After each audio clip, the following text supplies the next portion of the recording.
मुलींचा निकाल जाहीर झालाय आणि एकंदरीतच यंदाच्या निकालात सुद्धा मुलींनी बाजी मारल्याचं चित्र पाहायला मिळालं आणि यानंतर प्रत्येकालाच वेध लागतात ते पुढच्या प्रवेश प्रक्रियांचे. काही दिवसातच या प्रवेश प्रक्रिया सुद्धा सुरू होणार आहेत. 10वीच्या विद्यार्थ्यांच्या निकालाची प्रतीक्षा अखेरात संपली असून बोर्डाकडून विभागवार निकालाची माहिती देण्यात आली. यावेळी देखील मुलींनीच बोर्डाच्या परीक्षेत बाजी मारली असून राज्याचा एकूण निकाल 94.10% लागला आहे.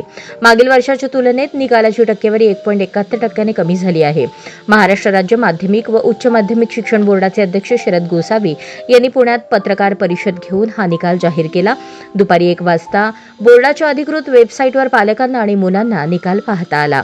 यंदाचा राज्याचा 10वीचा निकाल 94.10% इतका लागला असून कोकण विभागाने पहिल्या नंबरवर बाजी मारली असून कोकणचा निकाल 98.82% लागला आहे, तर नागपूर विभागाचा निकाल सर्वात कमी म्हणजेच 90.78% इतका लागला आहे.